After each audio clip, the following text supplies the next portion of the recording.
कक्षा 7वीं के 8वें कविता का नाम है जीवन नहीं मरा करता है, जो पृष्ठ क्रमांक 22 में दिया हुआ है। जीवन नहीं मरा करता है। इस कविता को गोपाल दास सक्सेना नीरज इन्होंने लिखा है। प्रस्तुत कविता में कवि ने हमें यह बताया है कि जीवन में एक बार असफल हो जाने का यह अर्थ कभी नहीं होता कि जीवन समाप्त हो गया है। हमें निराश न होकर फिर से प्रयास करते रहना चाहिए। पहली पंक्ति, छिप छिप अश्रु बहाने वालों, मोती व्यर्थ लुटाने वालों, कुछ सपनों के मर जाने से जीवन नहीं मरा करता है। पहली पंक्ति में कवि ने हमें यह बताया है कि अगर हमारा कोई सपना पूरा ना हो पाए या समय से पहले ही टूट जाए तो हमें निराश नहीं होना चाहिए या छिप छिप कर रोना नहीं चाहिए।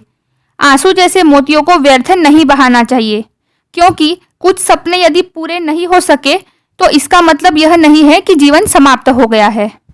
कुछ सपनों के पूरे न होने से जीवन कभी समाप्त नहीं हो सकता।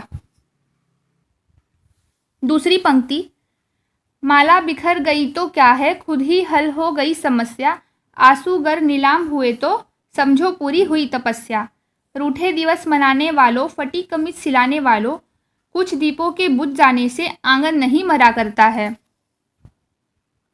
दूसरे पंक्ति में कवि हमें बता रहे हैं कि माला यदि टूटकर बिखर गई तो चिंता नहीं करनी चाहिए। यदि हमारे आंसुओं पर लोगों का ध्यान जाता है तो हमें यह समझना चाहिए कि हमारी तपस्या पूरी हो गई है।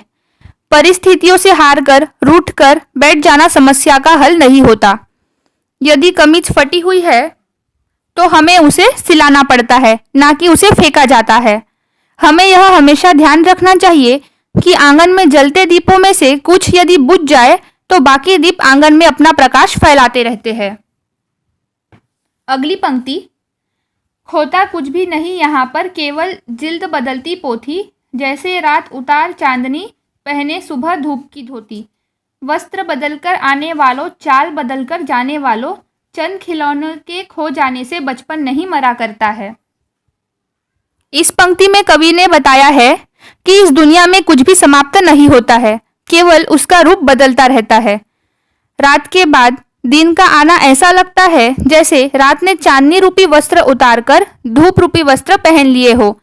हमें यह समझना चाहिए कि बचपन में खेलते समय कुछ खिलौने टूट जाते हैं या कुछ खो जाते हैं, परंतु बच्चों के आनंद पर इस बात का कोई असर नहीं होता है।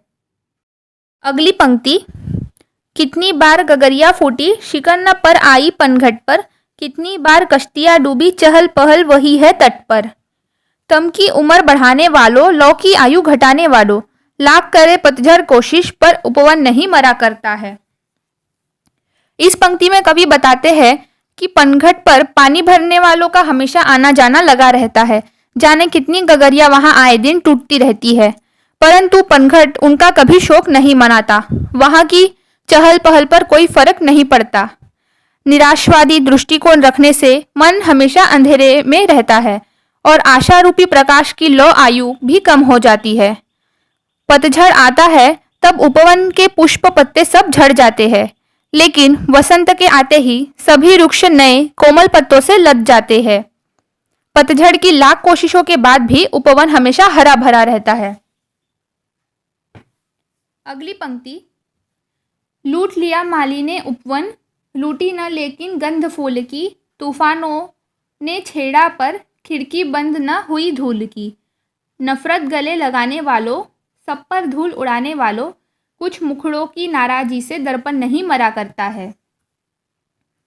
इस पंक्ति में कवि हमें बता रहे हैं कि माली प्रतिदिन उपवन के सभी फूलों को तोड़ लेता है, लेकिन वहां फैली सुगंध नहीं लूट सकता। तूफान आते रहते हैं, परंतु सुगंध के स्तोत्र का वे कुछ नहीं बिगाड़ सकते। कुछ लोग सदा नफरत का भाव लिए मन में रहते हैं। ऐसे लोगों का काम ही होता है दूसरों की निंदा करना, लेकिन वे लोग यह भूल जाते हैं कि दर्पण का काम हमेशा सच्चाई दिखाना ही होता है।